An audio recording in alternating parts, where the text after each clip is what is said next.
Tony D and Little Joan with a screenwriter's rant on Raymond and Ray, starring Ewan McGregor and Ethan Hawke in I guess it could be a series, but I think it's just a movie, about two brothers who, their father dies, and of course he's a terrible father, and they have many unresolved issues. Oh, written and directed by Rodrigo Garcia, doing the heavy lifting. Nice. Alfonso Cuarón, and Oscar from The Office as the lawyer. So they have a lot of issues that they're working out. So the father for the will says that they have to dig his grave. So it's all about, making the arrangements, and then they have the funeral, and these people show up, and then I guess they find out they have another brother, because I guess this is his girlfriend, and he sired another kid, and then so they basically resolve their issues. So it's a drama that actors love. Actors love this kind of stuff.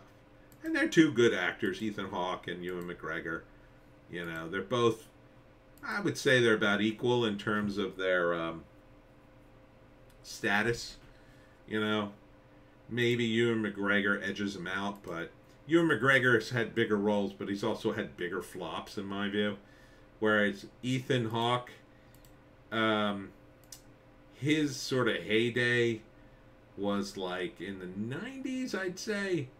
And now it's kind of backed off of that, but I think his projects tend to be a little more consistent.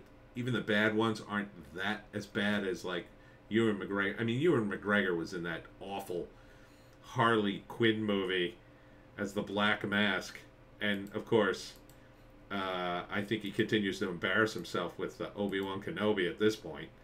But this movie looks interesting.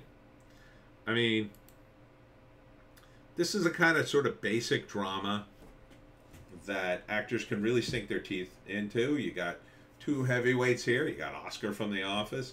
I don't recognize the women. But yeah, I would see this. So first act's probably going to be Ewan McGregor's the responsible one.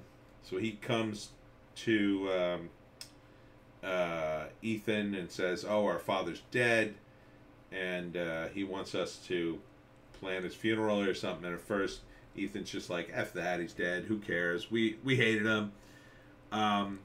Then they have to go for some reason to the reading of the will, I guess, before the funeral, and of course, during the reading of the will, Oscar tells them it was his final wish that you dig his grave.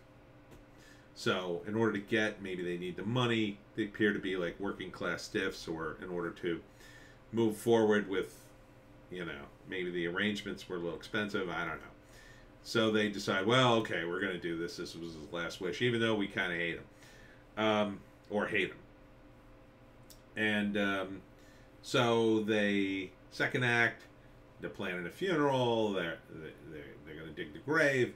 They start digging the grave. It's kind of like a play in a way. It may have been a play. And then digging the grave, and then people show up to the funeral that they don't know, and they learn more about their dad, and then they talk about themselves, and they go back and forth, and then they dig the grave, and then there's some sort of existential moment where Ewan McGregor freaks out and runs away, and then probably Ethan Hawke has to go after him, talk him down, and it's about a status is constantly going to change in this thing, right? So in the beginning, Ewan is the responsible one, and Ethan Hawke is the one who left early, and maybe he's a little wild and crazy, or maybe he's the creative one or whatever. But from an emotional standpoint, Ethan has it more together, right? Even though he's wild and crazy, from an emotional standpoint, he's a guy who kind of took more chances, and therefore he can deal with it better than his brother, who's a bit of a stiff. right? So then he has to talk his brother down emotionally, and it brings them together, and so that's a big climax of the movie. And then finally they finish the funeral, and then they're like brothers again. They were inseparable when they were kids, and now they're probably going to be inseparable in the future, and it's probably a really positive ending. I'm guessing, or at least a mildly positive one very grounded in reality. So it looks decent.